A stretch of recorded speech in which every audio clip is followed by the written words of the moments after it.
백악관이 발표한 총기 규제 정책안은 트럼프 대통령이 주장한 강력한 총기 규제 방안과는 거리가 먼 대안이라는 지적이 일고 있습니다. 트럼프 대통령이 렉스 틸러슨 국무장관과 골드스타인 차관을 잇따라 해임했습니다. 취업 이민 노동 허가 처리 기간이 갈수록 지연되고 있어 영주권 신청서를 내지 못하는 사례가 늘고 있습니다. 연방 상원과 하원의 공동으로 입양아에게 시민권을 자동으로 부여하는 입양인 시민권법 제정안이 발의됐습니다. 앤드루 쿠오모 뉴욕 주지사가 어제 뉴욕시 시형 아파트의 현장 점검을 시행하고 위생 안전 문제가 충격적이라고 밝히고 주민들에게 사과했습니다. 이상은 이 시각 주요 뉴스입니다. 시청자 여러분 안녕하십니까? KBN 뉴스입니다. 백악관이 총기 규제 정책 대안을 발표했습니다. 그러나 도널드 트럼프 대통령이 플로리다 고교 총기 참사 이후 강력한 총기 규제 방안을 검토하겠다고 주장한 것과는 거리가 먼 대안이라는 지적이 일고 있습니다. 백악관은 어제 총기 구매자의 신원 조회를 강화하고 교직원 무장 훈련 등 일부 총기 관련 규제와 대응 정책을 추진하겠다고 밝혔습니다. 그러나 반자동 소총 등 총기의 구매 연령을 현행 18살에서 21살로 올리는 방안은 별도의 위원회를 구성해 검토하겠다는 계획으로 대신했다고 언론들이 보도했습니다.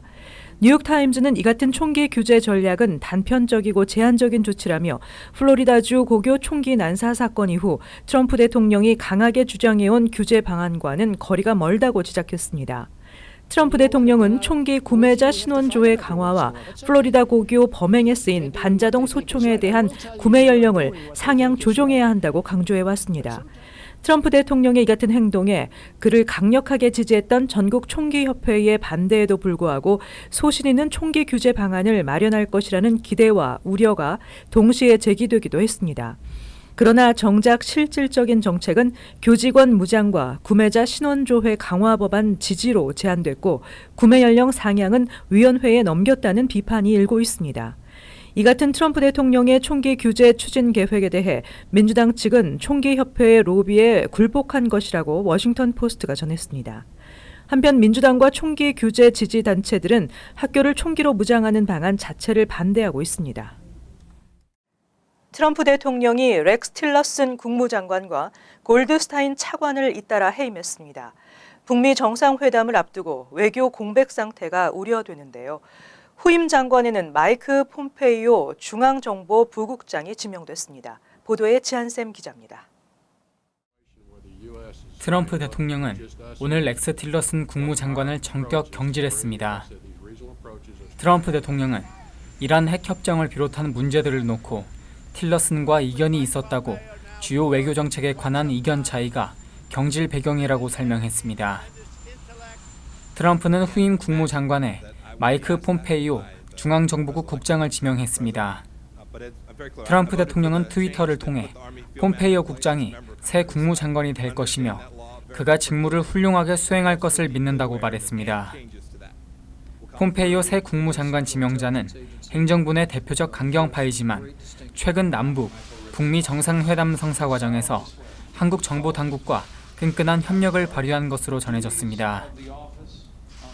트럼프 대통령의 갑작스런 인사를 비난한 국무부 공공외교, 공공정책 담당 스티브 골드스타인 차관도 해임 통보를 받았습니다.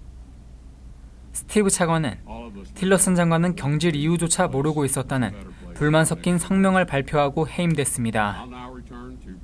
외교수장과 최고위 외교관이 동시에 물러나게 되면서 정부의 외교 공백 사태는 한층 가중될 전망입니다.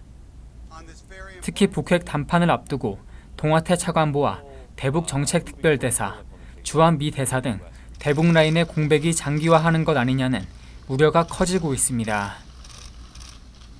KBN 뉴스 지한샘입니다. 취업 이민 노동 허가 처리 기간이 갈수록 지연되고 있어 영주권 신청서를 내지 못하는 사례가 늘고 있습니다. 트럼프 행정부 이후 이민 심사의 문턱이 높아지고 있기 때문입니다. 영주권 문호는 전 순위에 걸쳐 수개월째 오픈 상태를 유지하고 있지만 취업 이민 노동 허가 처리가 크게 지연되고 있습니다. 연방노동부가 공개한 자료에 따르면 지난 2월 28일 현재 처리 중인 노동 허가 신청서는 2017년 8월 우선 일자 접수분으로 나타났으며 노동 허가 심사에서 별다른 문제가 발견되지 않은 정상 처리분에 해당되는 노동 허가 신청서조차 5개월이 지나야 노동 허가를 받을 수 있는 것으로 나타났습니다. 이 같은 취업 이민 노동 허가 처리 현황은 트럼프 대통령 취임 이후 갈수록 악화되고 있는 노동 허가 처리 지연 실태를 보여주고 있습니다. 지난해 1월 노동 허가 처리는 76일이 소요됐지만 트럼프 대통령 취임 이후인 지난해 11월에는 40일이 지연된 116일이 걸리는 것으로 나타났고 지난 2월에는 156일까지 지연돼 트럼프 취임 1년 만에 처리 기간이 2배나 늘어난 것입니다. 감사 대상으로 분류된 노동허가 신청서 처리 기간도 제자리 걸음을 하고 있습니다. 취업 이민 신청을 위한 첫 번째 관문이라 할 수 있는 노동허가는 전자 노동허가 시스템이 도입되면서 초기에는 2주일 만에 처리되기도 했습니다. 그러나 이민자 취업을 규제하려는 트럼프 행정부가 들어서면서 후퇴를 거듭하고 있어 자칫 노동허가 처리에만 6개월 이상 지연되는 적체 현상이 나타날 가능성도 있는 것으로 우려되고 있습니다. 미국으로 유학을 오는 학생들이 크게 감소하고 있는 것으로 나타났습니다. 지난 회계연도에 미국 대학의 외국 유학생들은 2년 전에 비해 40% 감소했고 한국 유학생들은 6년 전에 절반 수준으로 감소했습니다. 2016-2017 회계연도 비자 발급 현황에서 F1 학생 비자 발급은 총 39만 3,573건으로 전 회계연도에 47만 1,728건에서 16.6%나 줄어들었고 2년 전에 64만 4,233건에 비해 38.9%나 감소했다고 국무부가 발표했습니다. 한국 출신 유학생은 2만 2,856명으로 직전 회계연도보다 9.9% 줄어들었고 6년 연속 감소해 6년 전에 비해 절반 수준으로 줄었습니다. 미국 유학생이 가장 많은 중국 출신은 11만 2,817명이 학생 비자를 발급받아 전 회계연도보다 23.8% 감소했으며 인도 출신은 전 회계연도보다 무려 28.5%나 감소해 가장 큰 폭의 감소율을 보였습니다.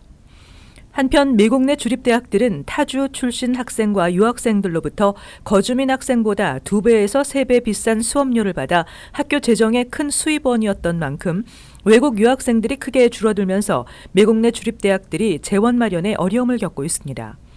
이와 함께 유학생과 그 가족이 한 해에 미국에서 쓰는 돈이 270억 달러가 넘는 것으로 분석되며 전체 미국 경제에도 부정적인 효과를 가져오는 것으로 파악되고 있습니다. 이처럼 미국으로 오는 외국 유학생이 크게 감소하고 있는 이유는 학생 비자 발급에 대한 심사가 더욱 까다로워진 데다 미국인 우선 고용 정책과 경쟁 심화로 미국에서 학교를 졸업하더라도 취업하거나 전문직 취업 H-1B 비자를 받기가 더 어려워졌기 때문인 것으로 분석되고 있습니다. 연방 상원과 하원에 공동으로 입양인 시민권법 제정안이 발의된 것으로 알려졌습니다. 시민권이 없어 추방 등 신변 불안에 놓인 한인을 포함한 입양아에게 시민권을 부여하는 내용입니다. 이번 법안은 연방 상원에서 로이 블런트, 메이지 히로노 의원과 하원에서는 크리스토퍼 스미스, 애덤 스미스 의원이 각각 대표 발의한 법안으로 아직 시민권이 없는 해외 입양인에게 시민권을 부여하는 내용입니다. 현행법은 2000년 이후 미국에 입양된 어린이에게 자동으로 시민권을 부여하는 내용으로 제정 당시 18살 미만인 입양 아동과 청소년에게도 시민권을 부여했습니다. 그러나 당시 18살 이상 입양인은 법의 사각지대에 놓이게 돼 여전히 취득 절차를 스스로 밟아야만 시민권을 얻을 수 있습니다. 따라서 이번 제정 법안의 취지는 적법하게 미국에 거주 중인 입양아의 경우 별도로 신청하지 않더라도 자동으로 시민권을 부여하는 것입니다. 현재 시민권이 없는 한인 입양인에 대한 정확한 통계는 없지만 대략 3,000에서 18,000명으로 미 입양기관은 추산하고 있습니다. 그러나 트럼프 정부 출범 이후 공화당의 이민 정책이 한층 강경해진 데다 오는 11월에는 상하원 의원 선거를 앞두고 있어 입법 추진이 쉽지만은 않을 것이라는 관측입니다. 앤드루 쿠오모 뉴욕 주지사가 어제 뉴욕시 시형 아파트의 현장 점검을 시행하고 취약한 위생 안전 문제에 대해 충격적이라고 밝히고 주민들에게 사과했습니다. 쿠오모 주지사는 루벤 디아스 브롱스보로장과 호왈드 주커 뉴욕주 보건국장 등 관계자들과 함께 시형 아파트인 브롱스 잭슨하우스를 시찰한 후 현장 상황이 매우 충격적이라며 주민들을 위협하는 안전 문제들이 심각하다고 밝혔습니다. 쿠오모 주지사는 이 같은 시형 아파트의 상황은 사람이 살 수 없는 끔찍한 환경이라며 뉴욕주를 대표해서 시형 아파트 거주민들에게 사죄드린다고 밝혔습니다. 또 뉴욕주 주택공사의 허술하고 구태의연한 관리 실태를 지적하며 시형 아파트의 상황은 단순한 방치에 의한 결과라고 지적하며 관료적인 처리 절차에 얽매이지 않고 바로 실행에 옮길 수 있는 신속한 긴급 개선 방안이 필요하다고 강조했습니다. 쿠오모 주지사는 시형 아파트의 비상사태를 선포하는 방안도 고려하고 있으며 주민들의 안전을 위협하는 시형 아파트 문제 해결을 위해 시의회의 의견을 요구했습니다. 무분별한 장애인 공익소송을 연방 차원으로 제한하는 법안이 추진되고 있습니다. 장애인법을 근거로 합의금을 요구하는 장애인 공익소송 남발을 규제하는 법안입니다. 텍사스주 테드 포 하원 의원이 발의한 미국 장애인법 교육 및 개혁 법안이 지난달 연방 하원에서 압도적인 표차로 통과한 데 이어 조만간 상원 본회 표결을 실시할 예정입니다. 이 법안은 업소나 상가의 장애인 접근 시설이 일부 사소한 문제가 있더라도 곧바로 소송 제기를 할 수 없도록 규정하고 있습니다. 시설 이용에 불만을 갖는 장애인은 소송에 앞서 업주에게 서면으로 통보해야 하며 업주가 60일 이내에 불만 서면 통지를 받았다고 인정한 후 120일 이내 시설 미비 사항 등을 시정하면 소송을 제기할 수 없도록 하고 있습니다. 이 법안은 연방 차원의 무분별한 공익소송을 규제할 수 있다는 점에서 파장이 적지 않을 것으로 예상됩니다. 법안 지지자들은 이 법으로 장애인 출입과 시설 이용 접근권 보장을 요구하는 장애인 공익소송 남용이 크게 제한될 수 있다며 사소한 이유로 소송을 남발하는 행위가 사라져야 한다고 주장하고 있습니다. 하지만 연방 하원을 통과한 이 법안이 장애인 인권을 크게 후퇴시키는 것이라는 반대의 목소리도 있습니다. 장애인이 쉽게 출입하고 이용할 수 있는 시설을 제공하지 않은 사업체의 미비 시설을 개선하는 데 업주에게 180일까지 유예기간을 허용하는 것은 지나치게 관대한 조치라는 것입니다. 빌 드블라지오 뉴욕시장이 인종 불균형 해소를 위해서는 현재의 특목고 입학시험이 폐지돼야 한다고 주장했습니다. 내신이나 특별활동에 비중을 두는 새로운 입학제도로 개편할 뜻을 밝혔습니다. 빌 드블라지오 시장은 WNYC 방송 인터뷰에서 그동안 입학시험 SH, SAT 성적만으로 신입생을 선발하는 특목고 입시제도 개편을 위해 주의회에 로비를 해왔지만 주상원을 장악하고 있는 공화당의 반대로 무산됐다고 밝히며 입학제도 개편의 필요성을 강조했습니다. 드블라지오 시장은 지난 2015년 주의회에 입시 개편안이 발의된 바 있으나 주상원 교육위원회에서 부결된 바 있다며 특목고 학생 인종 불균형 현상은 주의회 탓이라고 주장했습니다. 한편 특목고 전체 합격자 중 아시안이 절반 이상 그리고 백인이 다음으로 대다수를 차지하고 있는 등 인종 불균형 현상이 올해에도 재현되자 입학제도 개편을 요구하는 목소리가 높아지고 있습니다. 시정부는 최근 수년 동안 흑인, 히스패닉 학생들의 SH, SAT 시험을 위한 방과 후 시험 준비 프로그램을 운영해왔지만 성과를 보지 못했습니다. 이에 따라 시험 점수 외에 내신이나 특별활동 등의 비중이 큰 새로운 입학제도로 개편해야 한다는 것입니다. 뉴저지 버겐 카운티의 테너플라이와 리치우드가 주민들의 교육 수준이 높은 타운 탑 10에 올랐습니다. 연방 센서스국은 뉴저지주 21개 카운티 565곳 타운의 25살 이상 주민들의 교육 수준을 조사했습니다. 조사 결과 밀번 타운십의 주민들의 학사 학위 소지율이 84.4%에 달해 1위를 차지했습니다. 밀번 타운십의 석사와 박사 학위를 취득한 주민들도 49.1%로 전체 인구의 절반에 가까웠습니다. 이어서 웨스트 윈저 타운십 주민의 학사 소지율은 81.7%로 2위로 조사됐으며 프린스턴이 87.7%로 3위에 올랐습니다. 몽고메리 타운십은 78.4%로 4위에 올랐으며 호버큰도 77.9%로 5위를 기록했습니다. 한인들이 많이 거주하는 버겐 카운티의 테너플라이는 학사 소지율이 77.3%로 6위, 리치우드 빌리지는 76.2%로 7위로 조사됐습니다. 뉴저지주의 대표적인 한인타운인 팰리세이즈 파크 주민의 학사 학위 소지율은 42.2%로 절반 이하였으며 리치필드 37.7%, 포틀리 58.9%, 잉글로드 클립스 64.1% 등으로 비교적 낮은 편이었습니다.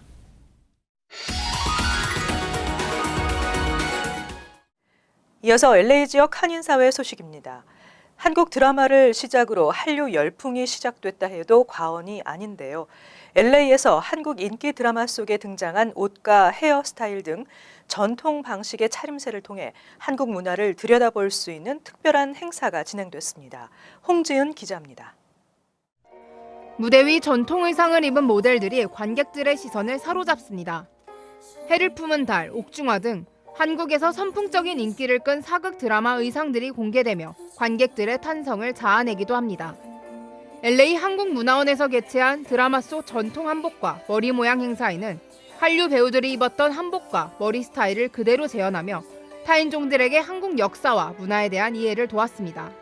우리 드라마 속에 나오는 한복도 그냥 대충 하는 게 아니라 많은 역사적인 자료를 가지고 그 속에서 한복을 만들어서 드라마 속에 입히는 거고, 또 우리는 이렇게 많이 입고 우리의 역사가 이렇게 깊다는 걸 꼭 알리고 싶어요. 우리 복직사가 2000년인데 그런 거를 모르는 분들이 굉장히 많아요. 특히 한복의 매력을 증폭시킨 패션쇼와 사극에 등장한 전통 가발은 화려함과 위엄을 드러내며 눈길을 끌기도 했습니다. 보통 한류 드라마에 나오는 가채라고 얘기하면 말씀이 좀 어려워서, 가채는 우리 다른 말로 하면 위그예요. 그냥 가발 위그인데, 가채는 신분과 지위와 그다음에 그 결혼을 했는지 안 했는지에 대한 유무를 알 수 있어요. 가채를 보면서. 관객들의 반응도 뜨거웠습니다. 한국 드라마로 한국 문화를 접한 외국인들은 이번 행사를 통해 한국의 역사와 드라마의 시대적 배경에 큰 관심을 나타냈습니다. It was super fun. I loved actually hearing all of the traditional points to it and all of the actual cultural points instead of just like all the dramas that I watched just to see like different K-pop stars and things, but really getting the like history behind it too. So, yeah. Today's event was really nice. It was fun to see all the costumes and hanboks up close, and it's nice to see them especially when you're familiar with the drama, to see them up in person. 특히 최근 한국에서는 한류의 폭을 더욱 넓히기 위해 전통 한국 문화를 현대적 디자인으로 재해석하는 움직임도 확대되고 있습니다. 한국 드라마 속 의상과 헤어 메이크업은 한국 드라마 인기에 시너지 효과를 불어넣으며 새로운 한류로 떠오르고 있습니다. MBC 뉴스 홍지은입니다.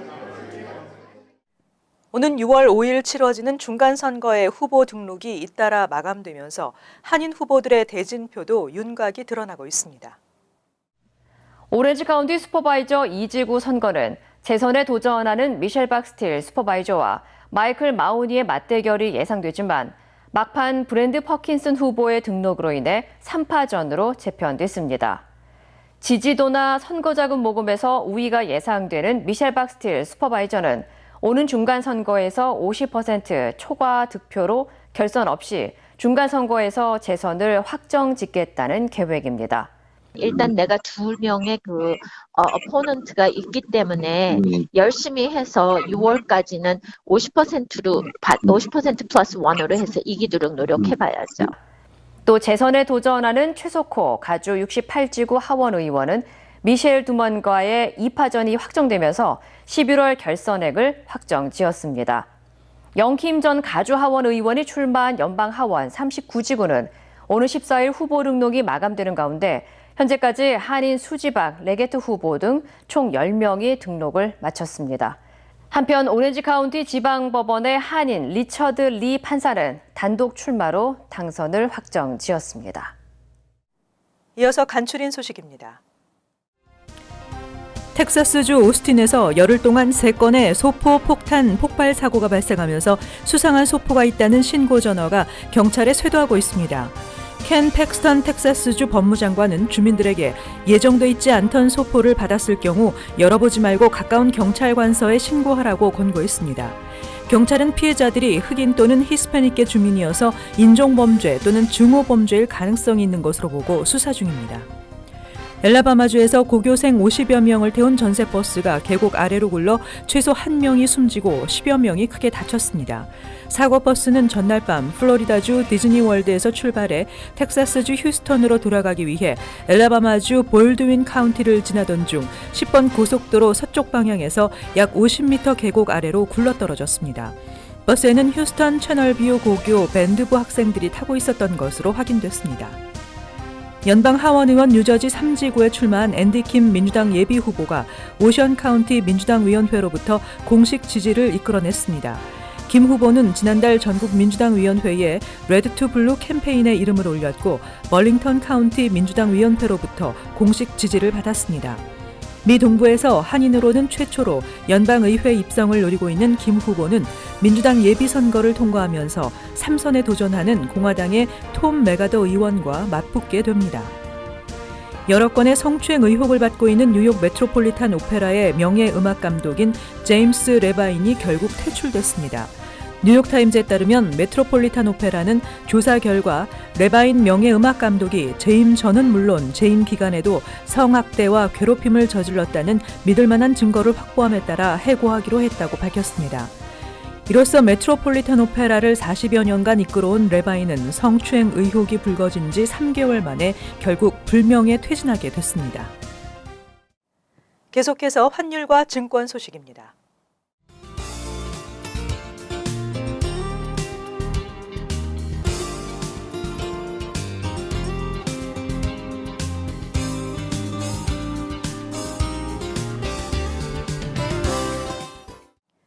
끝으로 날씨 전해드립니다. 수요일은 대체로 흐리고 눈이나 비가 예상됩니다. 낮 최고 기온은 40도, 섭씨 영상 4도, 밤 최저 기온은 29도, 섭씨 영하 2도. 목요일은 바람이 다소 불겠고 대체로 맑겠습니다. 금요일 대체로 맑겠습니다. 이상으로 KBN 뉴스를 마칩니다. 시청해주신 여러분 고맙습니다.